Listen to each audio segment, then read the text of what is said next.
ಇನ್ನು ಕಾಂಗ್ರೆಸ್ನಲ್ಲಿ ಮುಂದಿನ ಸಿಎಂ ಯಾರಾಗ್ತಾರೆ ಅನ್ನೋ ಕಾಳಗದ ಮಧ್ಯೆಯೇ ಮಂಡ್ಯ ಟಿಕೆಟ್ನ ಕಾಸಿದ್ದವರಿಗೇ ನೀಡಲಾಗಿದೆ ಅಂತ ಕೈ ಮುಖಂಡ ಇವತ್ತು ವಾಗ್ದಾಳಿ ನಡೆಸಿದ್ರು.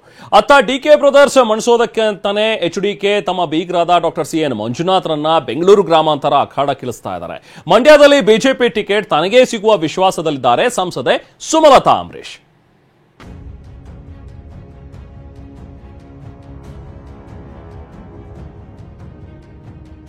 ಕಾಂಗ್ರೆಸ್ ಪಕ್ಷದಲ್ಲಿ ಹಣ ಇದ್ದವರಿಗೆ ಟಿಕೆಟ್. ಕೆಪಿಸಿಸಿ ಪ್ರಧಾನ ಕಾರ್ಯದರ್ಶಿ ಡಾಕ್ಟರ್ ಎಚ್.ಎನ್. ರವೀಂದ್ರ ಆರೋಪ. ಈ ಮಾತನ್ನ ಹೇಳಿರೋದು ಮಂಡ್ಯ ಕಾಂಗ್ರೆಸ್ ನಾಯಕ ಡಾಕ್ಟರ್ ಎಚ್.ಎನ್. ರವೀಂದ್ರ. ಲೋಕ ಕದನಕ್ಕೆ ಕಾಂಗ್ರೆಸ್ನ ಟಿಕೆಟ್ ಅನ್ನ ಕುಬೇರನಿಗೆ ನೀಡಲಾಗಿದೆ. ಕಾಂಗ್ರೆಸ್ನಲ್ಲಿ ಟಿಕೆಟ್ ಪಡೆಯಲು ಹಣವೇ ಮಾನದಂಡ. ಹಣ ಇದ್ದವರನ್ನೇ ಪಕ್ಷಕ್ಕೆ ಕರೆತರ್ತಾರೆ ಅಂತ ಜಿಲ್ಲಾ ಉಸ್ತುವಾರಿ ಸಚಿವ ಚೆಲುವರಾಯಸ್ವಾಮಿ ವಿರುದ್ಧ ನೇರ ವಾಗ್ದಾಳಿ ಮಾಡಿದ್ದಾರೆ ಡಾಕ್ಟರ್ ರವೀಂದ್ರ. ಆದರೆ ಈ ಬಗ್ಗೆ ಹುಬ್ಬಳ್ಳಿಯಲ್ಲಿ ಪ್ರತಿಕ್ರಿಯಿಸಿದ ಸಾರಿಗೆ ಸಚಿವ ರಾಮಲಿಂಗಾರೆಡ್ಡಿ, ಇದು ರವೀಂದ್ರ ಅಭಿಪ್ರಾಯವಷ್ಟೇ ಅಂತ ತಿರುಗೇಟು ನೀಡಿದ್ದಾರೆ. ಮನೆ ಕ್ರಾಸ್ ವೋಟ್ ಮಾಡೋನ ಎಸ್ ಟಿ ಸೋಮಶೇಖರ ಅವನಿಗಾಗಲೇ ಕಾಂಗ್ರೆಸ್ ಅಂತೆ. ನಿಮ್ ಮಾನ ಮರ್ಯಾದೆ ಕಳೆದ್ಬಿಟ್ಟು ಹೋಗಿ ಅಲ್ಲಿ ಬಿಜೆಪಿ ಸೇರ್ಕೊಂಡು ಮಂತ್ರಿ ಆಗಿದ್ದವ್ರು ವಾಪಸ್ ಬರೋನ್ನ ಬಾಜಿನ ನೀನು ಬಾಗಿನ ಮಾಸ್ತಿ ಅಂತ ಎಳಕತ್ತಿದ್ದೀರಿ ಅಂದ್ರೆ ಅವ್ರು ಹೋದಾಗ್ಲೂ ಬಿಟ್ಬಿಟ್ಟು ಕಾಂಗ್ರೆಸ್ ಅಲ್ಲೇ ಉಳ್ಕೊಂಡಿದ್ರಲ್ಲ ಯಶವಂತಪುರ ಕ್ಷೇತ್ರದಲ್ಲಿ. ಆ ಲೋಕಲ್ ಲೀಡರ್ಗಳು ಎಕಡ ತಗೊಂಡು ಹೊಡೆದಾಗಲ್ವಾ ನೀವು? ಅವತ್ತಿಗೆ ನಿಮ್ ಜೊತೆ ನಿಂತಿದ್ರಲ್ಲ ಅವ್ರಿಗ ನ್ಯಾಯ ಮಾಡ್ದಂಗಲ್ವಾ ನೀವು? ನಿನ್ಗೆ ಯಾರು ಬೇಕು? ನಿನಗೆ ಯಾರು ಬೇಕು? ನಿನಗೆ ಸಿದ್ಧಾಂತದ ಹಿನ್ನೆಲೆ ಇಲ್ಲದೆ ಇರೋನ್ನ ದುಡ್ಡು ಬೇಕಪ್ಪ ಚುನಾವಣೆ ಮಾಡಕ್ಕೆ, ಆದ್ರೂ ಒಂದಷ್ಟು ಬದ್ಧತೆ ಇರೋರು ಬೇಕಲ್ಲ. ಅವರ ಅಭಿಪ್ರಾಯ ಅವ್ರದ್ದು, ನಾವೇನು ಮಾಡೋಕ್ಕಾಗತ್ತೆ? ಇಂಡಿವಿಜುವಲ್ ಆಗಿ ಹೇಳೋದಕ್ಕೆಲ್ಲ ನಾವು ಟೀಕೆ ಮಾಡೋಕ್ಕಾಗುತ್ತೆ? ನಮ್ಮ ಪಕ್ಷದಲ್ಲಿ ಎಲ್ಲಪ್ಪ ದುಡ್ಡಿದೆ. ನಮ್ಮ ಪಕ್ಷ ಯಾರ ಹತ್ರ ಇದುವರೆಗೂ ಕೂಡ ಸೀಟ್ ತಗೊಂಡು ಕೊಟ್ಟಿದೆ ಅಂತ ನಮ್ಮ ಕಾಂಗ್ರೆಸ್ ಪಕ್ಷದ ಮೇಲೆ ಯಾವತ್ತನ ದೂರಿದೆಯಾ? ಯಾವತ್ತೂ ಇಲ್ಲ. ಇದುವರೆಗೆ ಕಾಂಗ್ರೆಸ್ ಪಕ್ಷದ ಇತಿಹಾಸದಲ್ಲಿ ಹಣ ತಗೊಂಡು ಒಂದು ಪಾರ್ಲಿಮೆಂಟ್ ಸೀಟು, ಅಸೆಂಬ್ಲಿ ಸೀಟು ಕೊಟ್ಟರು ಅಂತ ನಮ್ಮ ಕಾಂಗ್ರೆಸ್ ಇತಿಹಾಸದಲ್ಲಿ ಯಾರಾದರೂ ನೀವು ಮಾಧ್ಯಮದವರು ಹಿಂದೆ ಈ ಥರ ಅಲಿಗೇಷನ್ ಮಾಡಿದ್ರು ಅಂತ ಹೇಳ್ಬಿಟ್ರಿ. ಆ ಥರದ್ದು ಯಾವುದೂ ಕೂಡ ಇಲ್ಲ. ಒಂದು ಹೆಜ್ಜೆ ಮುಂದೆ ಹೋಗಿ ಕೆಪಿಸಿಸಿ ಪ್ರಧಾನ ಕಾರ್ಯದರ್ಶಿ ಹುದ್ದೆಗೂ ಡಾಕ್ಟರ್ ರವೀಂದ್ರ ರಿಸೈನ್ ಮಾಡಿದ್ದಾರೆ.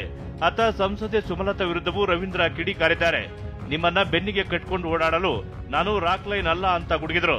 ಇದಕ್ಕೆ ಟಾಂಗ್ ಕೊಟ್ಟ ಸುಮಲತಾ, ಸಿನಿಮಾದಲ್ಲಿ ಅವಕಾಶಕ್ಕಾಗಿ ಸತತ ಕರೆ ಮಾಡಿದ್ದು ನನಗೂ ಗೊತ್ತು ಅಂತ ತಿರುಗೇಟು ನೀಡಿದ್ದಾರೆ. ಗೆದ್ದ ಖುಷಿಲಿ ಏನು ಕನಸುಗಳು ನಮ್ಮ ಡಿಸ್ಕಷನ್ಸ್ ನೋಡ್ಬೇಕಾಗಿತ್ತು ಗೆದ್ದಿದ್ದಾಗ. ಇವ್ರು ಬೇರೆ ಆ ದರ್ಶನ್ ಬೇರೆ ಫೋನ್ ಮಾಡ್ಬಿಟ್ಟು, ಅಣ್ಣ ನೀವು ಇಷ್ಟು ಚೆನ್ನಾಗಿ ಮಾತಾಡಿದ್ರಿ, ಹಂಗಾಯ್ತು, ನಿಮ್ಮಿಂದಾಗಿ ನಮ್ಮ ಅಪ್ಪಾಜಿ ಗೌರವ ಉಳಿತು ಅಂದ್ರೆ, ಅಪ್ಪಾಜಿ ಅಂತಂದ್ರೆ ಅಂಬರೀಷ್ ಅವ್ರ ಗೌರವ ಉಳಿತು. ಆಯ್ತು, ರಿಸಲ್ಟ್ ಬರ್ಲಿ ದರ್ಶನ್, ರಿಸಲ್ಟ್ ಬರೋವರೆಗೂ ಯಾರ ಗೌರವ ಎಲ್ಲಿ ಉಳಿತು ಏನು ಗೊತ್ತಾಗುದಿಲ್ಲ, ರಿಸಲ್ಟ್ ಬರ್ಲಿ ಅಂತ ಹೇಳ್ಕೊಂಡು ಮಾತಾಡ್ಕೊಂಡು ಇವರು ಮೇಡಮ್ ಅವರು ಅದನ್ನೇ ಹೇಳಿದ್ರು. ನಮ್ಮ ಸ್ಟಾರ್ಗಳೆಲ್ಲ ಏನು ಸ್ಟಾರ್ಗಳಿಗೆ ನಮ್ಮ ಜಿಲ್ಲೆನಲ್ಲಿ ಅಭಿಮಾನಿಗಳಿದ್ರೆ ನಮ್ಮ ಎಲ್ಲಾ ಸ್ಟಾರ್ಗಳು ನಿಮಗೆ ಫ್ಯಾನ್ಸ್ ಆಗಿ ಬದಲಾಗ್ಬಿಟ್ಟಿದ್ದಾರೆ. ನಿಮ್ಮ ಹಣದಲ್ಲ, ನಿಮ್ಮ ಅಧಿಕಾರದಲ್ಲ, ನಿಮ್ಮಲ್ಲಿ ಇನ್ಯಾವುದೋ ನಿಮ್ ಬೆನ್ನು ಕಟ್ಕೊಂಡು ಓಡಾಡಕ್ ನಾನು ರಾಕ್ಲೈನ್ ವೆಂಕಟೇಶ್ ಅಲ್ಲ, ನಮಗಂತ ಆಸಕ್ತಿಗಳು ಇಲ್ಲ. ರವೀಂದ್ರ ಅವರು ತುಂಬ ಎಡ್ಯುಕೇಟೆಡ್ ಇದ್ದಾರೆ, ಆದರೂ ಇಂಥ ಹೇಳಿಕೆಗಳನ್ನು ಕೊಡೋದು ನನಗೆ ಆಶ್ಚರ್ಯ ಆಗುತ್ತೆ. ಇಂಥ ಚೀಪ್ ಹೇಳಿಕೆಗಳಿಗೆ ನಾನು ಉತ್ತರನೂ ಕೊಡಲ್ಲ. ಪಾಪ ನಿನ್ನೆ ಮೊನ್ನೆವರೆಗೂ ಅವರು ಒಂದು ನನ್ನ ಪಿಕ್ಚರಲ್ಲಿ ಒಂದು ಕ್ಯಾರೆಕ್ಟರ್ ಕೊಡಿ ಅಂತಲೂ ಅವರು ರಾಕ್ಲೈನ್ ಹಿಂದೆನೇ ಬಿದ್ದು ಎಷ್ಟು ಫೋನ್ಗಳು ಮಾಡಿರೋದು ನಮಗೆ ಗೊತ್ತಿದೆ. ಅವರ ಮನಸ್ಥಿತಿ ಏನು, ಅವರ ಮೈಂಡ್ ಸೆಟ್ ಏನು, ಅವ್ರು ಹುಟ್ಟು ಬೆಳೆದ ವಾತಾವರಣ ಏನು, ಅಥವಾ ಅವರು ಯಾವ ಮಟ್ಟಕ್ಕೆ ಓದಿರ್ತಾರೆ ಅನ್ನೋದು ನಾವೇ ಅರ್ಥ ಮಾಡ್ಕೊಳ್ತೀವಿ. ಮಂಡ್ಯ ಬಿಜೆಪಿ ಟಿಕೆಟ್ ಸಿಗುವ ವಿಶ್ವಾಸದಲ್ಲಿ ಸ್ವಾಭಿಮಾನಿ. ಇದರ ಮಧ್ಯೆ ಸುಮಲತಾ ಮಂಡ್ಯದಲ್ಲಿ ಸಿಕ್ಕಾಪಟ್ಟೆ ಆಕ್ಟಿವ್ ಆಗಿದ್ದಾರೆ. ಪದೇ ಪದೇ ಕ್ಷೇತ್ರಕ್ಕೆ ಭೇಟಿ ನೀಡುತ್ತಿದ್ದಾರೆ. ಜೊತೆಗೆ ಬಿಜೆಪಿ ಟಿಕೆಟ್ ಸಿಗುವ ವಿಶ್ವಾಸದಲ್ಲಿದ್ದಾರೆ. ತನ್ನ ಕಾರ್ಯವೈಖರಿ ನೋಡಿ ಬಿಜೆಪಿ ಟಿಕೆಟ್ ಕೊಡ್ತಾರೆ ಎಂದಿದ್ದಾರೆ. ಖಂಡಿತ ಆ ಒಂದು ಇದನ್ನು ನೋಡಿದಾಗ ನನಗೆ ಕಾನ್ಫಿಡೆನ್ಸ್ ಇದೆ. ಕಾನ್ಫಿಡೆಂಟ್ ಆಗಿ ಏನಕ್ಕೆ ಹೇಳ್ತೀನಿ ಅಂದರೆ, ನೀವು ಕಳೆದ 10 ವರ್ಷ ಒಂದು 4-5 MP ನನಗಿಂತ ಮೊದಲು ಇದ್ದಿರ್ಬೋದು. ಇದು ಈಗ ನಾನು ಹೇಳಿರೋ ಒಂದು ಲಿಸ್ಟ್ ಇದೆಯಲ್ಲ, ಆ ಲಿಸ್ಟನ್ನ ನನ್ನ ರೆಕಾರ್ಡ್ ಇಟ್ಟು ನೋಡಿ, ಅವು ಹಳೆ ನನಗಿಂತ ಪ್ರೀವಿಯಸ್ MPs ಯಾರಿದ್ರು ಅವ್ರ ರೆಕಾರ್ಡ್ನು ಇಟ್ಟು ನೋಡಿ. ಡಿಕೆ ಸುರೇಶ್ ವಿರುದ್ಧ ಕಣಕ್ಕೆ ಡಾಕ್ಟರ್ ಸಿಎನ್ ಮಂಜುನಾಥ್. ಬೆಂಗಳೂರು ಗ್ರಾಮಾಂತರ ಕ್ಷೇತ್ರದಲ್ಲಿ ಹಾಲಿ ಕಾಂಗ್ರೆಸ್ ಸಂಸದ ಡಿಕೆ ಸುರೇಶ್ ವಿರುದ್ಧ ಡಾಕ್ಟರ್ ಸಿಎನ್ ಮಂಜುನಾಥ್ ಬಿಜೆಪಿಯಿಂದ ಕಣಕ್ಕಿಳಿಯುವುದು ಬಹುತೇಕ ಫಿಕ್ಸ್ ಆದಂತಿದೆ. ನಿನ್ನೆ ಕುಮಾರಸ್ವಾಮಿ ನಿವಾಸದಲ್ಲಿ ಬಿಜೆಪಿ ಜೆಡಿಎಸ್ ನಾಯಕರು ಮಹತ್ವದ ಸಭೆ ನಡೆಸಿದ್ದಾರೆ. ಮಾಜಿ ಸಿಎಂ ಎಚ್ಡಿಕೆ ನೇತೃತ್ವದಲ್ಲಿ ನಡೆದ ಸಭೆಯಲ್ಲಿ ಮಂಜುನಾಥ್ ಸ್ಪರ್ಧೆ ಕುರಿತು ಗಂಭೀರ ಸಮಾಲೋಚನೆ ನಡೆಸಲಾಗಿದೆ. ಡಿಕೆ ಬ್ರದರ್ಸ್ನ ಕಣದಲ್ಲಿ ಮಣಿಸಲು ಎಲ್ಲರೂ ಒಟ್ಟಾಗಿ ಕೆಲಸ ಮಾಡಲು ನಿರ್ಧರಿಸಲಾಗಿದೆ. ನಾನು ಕೂಡ ಮಂಜುನಾಥ್ ಅವ್ರನ್ನ ಅವ್ರ ಮನೆಗೆ ಹೋಗಿ ಅವ್ರನ್ನ ಒಪ್ಪಿಸ್ತಕ್ಕಂಥ ಕೆಲಸವನ್ನು ಮಾಡಿದ್ದೀನಿ. ಮಂಜುನಾಥ್ ಅವರು ಸ್ಪರ್ಧೆ ಮಾಡಬೇಕು ಅಂತೇಳಿ ನಾನು ಕೂಡ ವೈಯಕ್ತಿಕವಾಗಿ ನನ್ನ ಅಭಿಪ್ರಾಯವನ್ನು ಹೇಳಿದ್ದೀನಿ. ಆದರೆ ಪಕ್ಷದ ವರಿಷ್ಠರು ಈಗ ತೀರ್ಮಾನ ತಗೋಬೇಕು. ನಮ್ಮ ಪಾರ್ಲಿಮೆಂಟ್ ಬೋರ್ಡಲ್ಲಿ ಯಾರ ಹೆಸರು ಆಯ್ಕೆ ಆಗುತ್ತೆ ಅದು ಅಂತಿಮವಾಗಿ ನಿರ್ಣಯ ಆಗ್ತದೆ. ಸಂಸದ ಅನಂತಕುಮಾರ್ ಕಾರಿಗೆ ಮುತ್ತಿಗೆ ಯತ್ನ. ಬೆಳಗಾವಿಯ ಖಾನಾಪುರದಲ್ಲಿ ಇವತ್ತು ಉತ್ತರ ಕನ್ನಡ ಸಂಸದ ಅನಂತಕುಮಾರ್ ಹೆಗಡೆ ಕಾರಿಗೆ ರೈತರು ಮುತ್ತಿಗೆ ಹಾಕಲು ಯತ್ನಿಸಿದ್ರು. ಕ್ಷೇತ್ರದ ಸಮಸ್ಯೆ ಪರಿಹಾರಕ್ಕೆ ಮನವಿ ಕೊಡಲು ರೈತರು ಬಂದಿದ್ರು. ರೈತರನ್ನ ಕಂಡು ಮನವಿ ಪಡೆಯದೆ ತೆರಳಿದ ಸಂಸದ ಹೆಗಡೆ ಆಗ ಸಂಸದರ ವರ್ತನೆಗೆ ಕಿಡಿಕಾರಿ ಮುತ್ತಿಗೆ ಹಾಕಲು ರೈತರು ಪ್ರಯತ್ನಿಸಿದ್ರು. ಅಲ್ಲದೆ ಇಂಥ ಸಂಸದರು ನಮಗೆ ಬೇಡ ಅಂತ ರೈತರು ಧಿಕ್ಕಾರ ಕೂಗಿದ್ರು. Bureau report, TV9.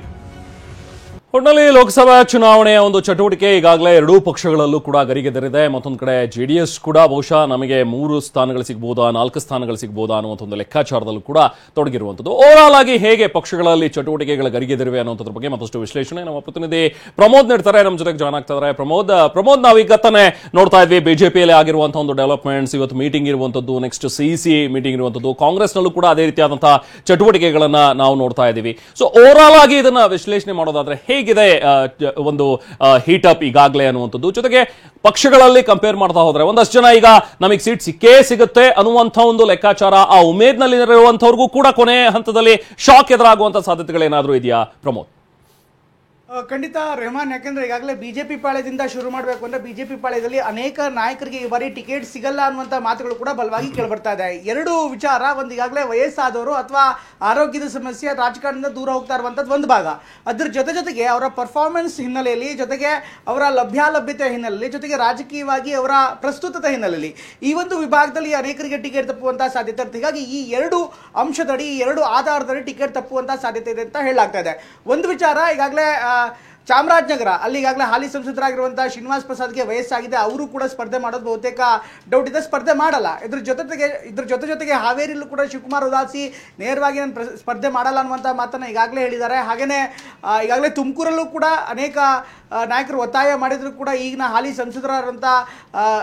ಸಂಸದರು ಸ್ಪರ್ಧೆ ಮಾಡಲ್ಲ ಅಂತ ಮಾತನ್ನ ಕೂಡ ಹೇಳಿದ್ದಾರೆ. ಹೀಗಾಗಿ ಅಲ್ಲಲ್ಲೂ ಕೂಡ ಈಗ ಹೊಸ ಮುಖಗಳು ಪರಿಚಯ ಆಗ್ತಾರೆ. ಇದ್ರ ಜೊತೆಗೆ ಅದನ್ನು ಹೊರತಾಗಿ ಹಾಲಿ ಇರುವಂಥ ಇನ್ನಿತರ ಸಂಸದರಿಗೆ ಟಿಕೆಟ್ ಕಟ್ ಆಫ್ ಆಗುತ್ತಾ? ಅದರಲ್ಲಿ ಒಂದು ದೊಡ್ಡ ಪ್ರಶ್ನೆ ಇರುವಂಥದ್ದು ಉತ್ತರ ಕನ್ನಡದ ಸಂಸದರಾಗಿರುವಂಥ ಅನಂತಕುಮಾರ್ ಹೆಗಡೆ ಅವರಿಗೆ ಈ ಬಾರಿ ಟಿಕೆಟ್ ಸಿಗುತ್ತಾ ಸಿಗಲ್ವಾ ಅನ್ನೋದು ದೊಡ್ಡ ಚರ್ಚೆ ಈಗಾಗಲೇ ನಡೀತಾ ಇದೆ. ಯಾಕೆಂದರೆ ಒಂದು ಹಂತದಲ್ಲಿ ಈಗ ಅವರಿಗೆ ಟಿಕೆಟ್ ಅವರ ಬದಲಾಗಿ ಬೇರೆ ನಾಯಕರಿಗೆ, ಸ್ಥಳೀಯ ನಾಯಕರಿಗೆ ಕೊಡ್ತಾ ಇರುವಂಥ ಮಾತು ಕೂಡ ಕೇಳಿಬರ್ತಾ ಇದೆ. ಕಾಗೇರಿ ಅವರ ಹೆಸರು ಕೂಡ ಇದೆ, ಅದೇ ರೀತಿ ಬೇರೆ ನಾಯಕರ ಹೆಸರು ಕೂಡ ಇದೆ. ಆ ಥರ ಇರುವಂಥ ಸಮಸ್ಯೆ ಏನಂದರೆ ಏಕಾಏಕಿ ಯಾವುದೇ ನಿರ್ಧಾರಗಳನ್ನ ಮಾಡೋದಕ್ಕೆ ತತ್ಕ್ಷಣಕ್ಕೆ ಸಾಧ್ಯ ಇಲ್ಲ. ಅಲ್ಲಿನ ಸ್ಥಳೀಯ ನಾಯಕರ ಜೊತೆಗೆ ವಿಶ್ವಾಸವನ್ನು ಪಡೆದು ಆನಂತರ ನಿರ್ಧಾರ ಮಾಡಬೇಕಾಗಿತ್ತು, ಒಂದು ವಿಚಾರ. ಇನ್ನು ಇವತ್ತು ದೆಹಲಿಯಲ್ಲಿ ಒಂದು ಸಭೆ ನಡೀತಾ ಇದೆ. ಈ ಸಭೆಯಲ್ಲಿ ರಾಜ್ಯದ ನಾಯಕರ ಮಾಹಿತಿಯನ್ನು ಸಂಗ್ರಹಿಸಲಾಗುತ್ತೆ. ಏನಾದರೂ ರೆಹಮಾನ್, ರಾಜ್ಯದ ನಾಯಕರು ಎಲ್ಲವನ್ನೂ ಕೂಡ ಅವರೇ ನಿರ್ಧಾರ ಮಾಡ್ತಾರೆ ಅನ್ನುವಂಥ ಸ್ಥಿತಿಯಲ್ಲಿ ರಾಜ್ಯದ ನಾಯಕರು ಖಂಡಿತವಾಗಲಿಲ್ಲ. ಯಾಕೆಂದರೆ ಎಲ್ಲವೂ ಕೂಡ ಈ ಬಾರಿಯ ಲೋಕಸಭಾ ಚುನಾವಣೆ, ವಿಧಾನಸಭಾ ಚುನಾವಣೆ ಅಂತಲ್ಲ. ಹೀಗಾಗಿ ಲೋಕಸಭಾ ಚುನಾವಣೆಯಲ್ಲಿ ಕೇಂದ್ರದ ನಾಯಕರೇ ಒಂದು ನಿರ್ಧಾರಕ್ಕೆ ಬಂದಿರ್ತಾರೆ. ಅವರೇ ಈಗಾಗಲೇ ಎಲ್ಲ ಮಾಹಿತಿಯನ್ನು ಕೂಡ ಕಲೆ ಹಾಕಿದ್ದಾರೆ, ಅವರೇ ಎಲ್ಲ ಒಂದು ಸರ್ವೆಗಳನ್ನು ಕೂಡ ಮಾಡಿದ್ದಾರೆ, ವರದಿ ಕೂಡ ಅವ್ರ ಬಳಿ ಇದೆ. ಇದರ ಆಧಾರದ ಮೇಲೆ ಅವರ ಅಭ್ಯರ್ಥಿಯನ್ನು ಆಯ್ಕೆ ಮಾಡ್ತಾ ಇದ್ದಾರೆ. ಹೀಗಾಗಿ ರಾಜ್ಯದ ನಾಯಕರಿಗೆ ಯಾರು ತೀರ್ಮಾನ ಮಾಡ್ತಾರೆ, ಏನಾಗುತ್ತೆ ಅನ್ನುವಂಥ ಸ್ಪಷ್ಟ ಚಿತ್ರಣ ಖಂಡಿತವಾಗ್ಲೂ ಇಲ್ಲ. ಅದನ್ನು ಹೊರತಾಗಿ ರಾಜ್ಯ ನಾಯಕರನ್ನ ವಿಶ್ವಾಸಕ್ಕೆ ಇಟ್ಕೋಬೇಕು, ಅವರನ್ನ ಕೇಳಿ ಸ್ಥಳೀಯ ಮಟ್ಟದ ಗ್ರೌಂಡ್ ರಿಪೋರ್ಟ್ ಅನ್ನ ಕೇಳಿ ಅನಂತರ ನಿರ್ಧಾರ ಮಾಡಬೇಕು ಅನ್ನೋ ಕಾರಣಕ್ಕೋಸ್ಕರ ಇವತ್ತು ರಾಜ್ಯ ನಾಯಕರನ್ನ ಕರೆದು ಮಾತನಾಡಿಸುವಂತ ಪ್ರಯತ್ನ ಆಗ್ತಿದೆ. ಇದು ಬಿಜೆಪಿಯ ನಿಜವಾದಂತ ವಾಸ್ತವ. ಹೀಗಾಗಿ ಎಲ್ಲಾ ನಾಯಕರು ಹೇಳ್ದಂಗೆ ಆಗೋಗ್ಬಿಡುತ್ತೆ ಅನ್ನುವಂಥದ್ದು ಖಂಡಿತ ಸಾಧ್ಯ ಇಲ್ಲ. ಇದಕ್ಕೆ ಉದಾಹರಣೆ ಅಂದ್ರೆ ಕೋರ್ ಕಮಿಟಿ ಸಭೆಯಲ್ಲಿ, ಅಂದ್ರೆ ಬಿಜೆಪಿಯಲ್ಲಿ ಮೊನ್ನೆ ತಾನೇ ನಡೆದಂತಹ ಕೋರ್ ಕಮಿಟಿ ಸಭೆಯಲ್ಲಿ ಶಿಫಾರಸ್ಸಾಗಿ 1ಕ್ಕೆ 5 ಹೆಸರುಗಳನ್ನು, ಅಂದ್ರೆ ಯಾರ್ಯಾರು ಬಹುತೇಕ ಅರ್ಜಿ ಸಲ್ಲಿಸಿದಾರೋ ಅವರೆಲ್ಲರ ಹೆಸರನ್ನ ಈಗಾಗಲೇ ಹೈಕಮಾಂಡ್ಗೆ ಕಳಿಸಲಾಗಿದೆ. ಹೀಗಾಗಿ ತಮ್ಮ ಬಳಿ ಏನೂ ಇಲ್ಲ, ಎಲ್ಲವೂ ಕೂಡ ಹೈಕಮಾಂಡ್ ನಿರ್ಧಾರ ಮಾಡುತ್ತೆ ಅನ್ನುವಂಥ ಸಂದೇಶವನ್ನ ಬಿಜೆಪಿ ನಾಯಕರು ಈಗಾಗಲೇ ರವಾನೆ ಮಾಡಿದ್ದಾರೆ. ಇರುವಂತಹ ಅನುಮಾನ ಅಥವಾ ಕುತೂಹಲ ಅಂದ್ರೆ ಯಾರ್ಯಾರಿಗೆ ಟಿಕೆಟ್ ಕೈ ತಪ್ಪತ್ತೆ ಅನ್ನುವಂಥದ್ದು, ಜೊತೆಗೆ ಯಾವ ಹೊಸ ಮುಖಗಳಿಗೆ ಎಂಟ್ರಿ ಆಗುತ್ತೆ ಅನ್ನುವಂಥದ್ದು ಒಂದು ವಿಚಾರ. ಇನ್ನು ಕಾಂಗ್ರೆಸ್ ಪಕ್ಷ ನಾಳೆ ಕೂಡ ಅವ್ರ ಸಭೆ ಇದೆ, ಇನ್ಫ್ಯಾಕ್ಟ್ ನಾಡಿನ ಸಭೆ ಇದೆ. ನಾಳಿನ ಸಭೆಯಲ್ಲಿ ಪ್ರಮುಖ ಹೈಕಮಾಂಡ್ ನಾಯಕರು ರಾಜ್ಯದ ನಾಯಕರ ಜೊತೆಗೆ ಮಾತನಾಡ್ತಾರೆ ಅಂತ ಮಾಹಿತಿ ಕೂಡ ಲಭ್ಯವಾಗ್ತಾ ಇದೆ. ನಾಳೆ ಡಿಕೆ ಶಿವಕುಮಾರ್, ಕೆಪಿಸಿಸಿ ಅಧ್ಯಕ್ಷ ಹಾಗೂ ಉಪಮುಖ್ಯಮಂತ್ರಿ ಡಿಕೆ ಶಿವಕುಮಾರ್ ದೆಹಲಿಗೆ ಹೋಗಿ ನಾಯಕರ ಜೊತೆ ಸಭೆ ನಡೀತಾರೆ. ಅವರು ಮೊದಲನೇದಾಗಿ ಅಂದ್ರೆ ಸಿಇಸಿ ಮೀಟಿಂಗ್ ಇಂತ ಮೊದಲು ರಾಜ್ಯದ ನಾಯಕರನ್ನ ಅಥವಾ ಹೈಕಮಾಂಡ್ ನಾಯಕರನ್ನ ಭೇಟಿಯಾಗಿ ಒಂದು ಒಪಿನಿಯನ್ ಕೊಡ್ತಾರೆ. ಅದಾದ ಬಳಿಕ ನಾಡಿದ್ದು ನಾಳೆ ರಾತ್ರಿ ದೆಹಲಿಗೆ ಹೋಗ್ತಾರೆ ಮುಖ್ಯಮಂತ್ರಿಗಳು. ಅದಾದ ನಂತರ ನಾಡಿದ್ದು ಹೈಕಮಾಂಡ್ ನಾಯಕರ ಜೊತೆಗೆ ಭೇಟಿಯಾಗಿ ಅಲ್ಲಿ ಆಗಬಹುದಂತ ಸಂಭಾವ್ಯರ ಪಟ್ಟಿಯನ್ನು ಹೊತ್ತೊಯ್ದು ಅಲ್ಲೂ ನಿರ್ಧಾರ ಆಗುತ್ತೆ. ಹೀಗಾಗಿ ಇನ್ನೆರಡು ಮೂರು ದಿನದಲ್ಲಿ ರಾಜ್ಯದ ರಾಜಕೀಯ ಚಿತ್ರಣ ಅಥವಾ ಸಂಭಾವ್ಯ ಅಭ್ಯರ್ಥಿಗಳ ಪಟ್ಟಿ, ಅದು ವಿಧಾನಸೌಧ ಇನ್ಫ್ಯಾಕ್ಟ್ ಬಿಜೆಪಿ ಇರ್ಬೋದು ಅಥವಾ ಕಾಂಗ್ರೆಸ್ ಇರ್ಬೋದು ಅಥವಾ JDS ಇರ್ಬೋದು, ಎಲ್ಲರ ಸಂಭಾವ್ಯರ ಪಟ್ಟಿನೊಂದು ವಾರದಲ್ಲಿ ಸ್ಪಷ್ಟವಾಗಿ ಹೊರಗಡೆ ಬೀಳುವಂತ ಅಥವಾ ನೇರವಾದಂತಹ ಹೆಸರುಗಳೇ ಬರುವಂತಹ ಸಾಧ್ಯತೆ ಹೆಚ್ಚಿದೆ. ಥ್ಯಾಂಕ್ ಯು ತಮ್ಮ ಡೀಟೇಲ್ಸ್ಗೆ.